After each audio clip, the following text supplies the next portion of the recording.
Oke udah ya. Kenalan asik kali ya. Kenalin, nama gue Asil. Untuk saat ini umur gue baru mau 18 tahun di bulan September. Ini salah satu pengalaman horor paling memorable yang gak akan pernah gue lupain seumur hidup. Jadi keluarga gue itu terdiri dari 4 anggota keluarga.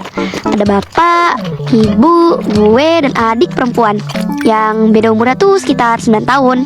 Saat itu tahun 2019. Kejadiannya dimulai di saat gue masih duduk di kelas 2 SMP. Tapi berdiri juga sih, kadang ya jalan juga. Sorry garing. Gue tinggal di perumahan, dan setiap perumahannya itu pasti bentuknya kayak gang-gang gitu kan ya.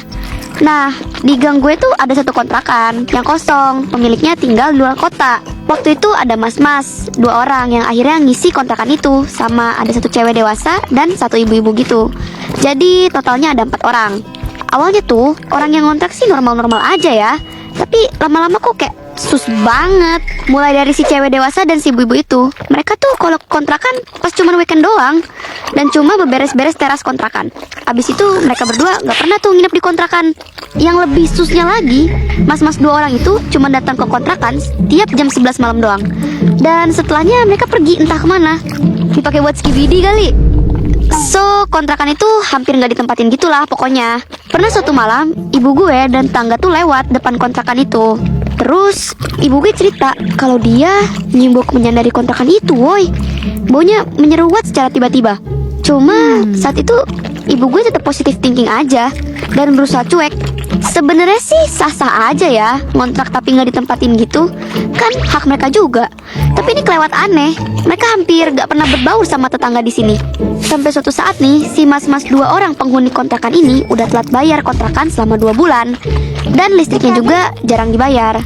And then, ada satu tetangga gue, sebutlah namanya Pak Budi. Beliau diamanahin nih buat mantau kontrakan sama si pemilik asli kontrakan. Sebutlah namanya Bu Nadine. Nah, si Bu Nadine ini telepon Pak Budi buat minta tolong tegurin langsung ke si penghuni kontrakan untuk suruh segera keluar dari kontrakan.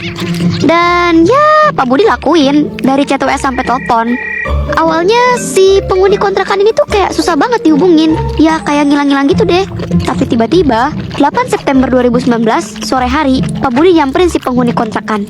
Nah, si 2 orang ini yang lagi boncengan naik motor sambil bawa plastik hitam gede banget. Cuman gak tahu isinya apaan. Nah, Pak Budi langsung bilang kan, "Bang, sini mana kuncinya?" Dihubungin malah ngilang. Dengan terpaksa mau gak mau, si penghuni kontrakan ini ngasih kunci kontrakannya, langsung tancap gas pergi ninggalin Pak Budi. Sebenarnya sih gue dan warga-warga udah ngeh dan sadar kalau penghuni kontrakan itu dari beberapa hari sebelumnya udah prepare buat mau cabut. Soalnya bolak-balik bawa barangnya. Berhubung si mas-mas itu udah cabut, ya Pak Budi inisiatif lah buat buka kontrakan itu. Mau ngecek kondisinya. Nyek. Suara decit pintu kontrakan terbuka. Buset, ternyata ada sesajen banyak banget woi. Berjajar tuh dupa segala macam aromanya. Ya ampun, menyeruak ke hidung. Gue kasih tahu ya, isi sesajennya apa aja.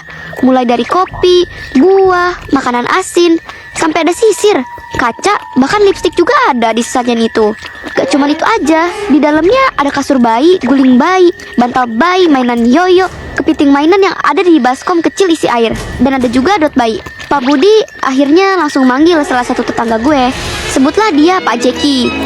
Pak Jeki ini lumayan kental dan ngerti sama hal-hal mistis kayak gini. Dan dia punya sebutan Juragan Tuyul. Hehehe. Eits, tenang aja ya teman-teman. Ini cuma buat seru-seruan doang kok, karena dia memang si paling haki dah. Pas itu gue kebetulan ada di luar dan ngeliat warga-warga pada heboh gitu. Terus gue diajak bapak gue yang kebetulan seorang humas di komplek ini buat ikutan masuk ke dalam kontrakannya. Wah wah wah, seketika tengkuk leher gue tuh merinding. Kepala gue agak pusing dikit tuh, entah karena haid atau lainnya.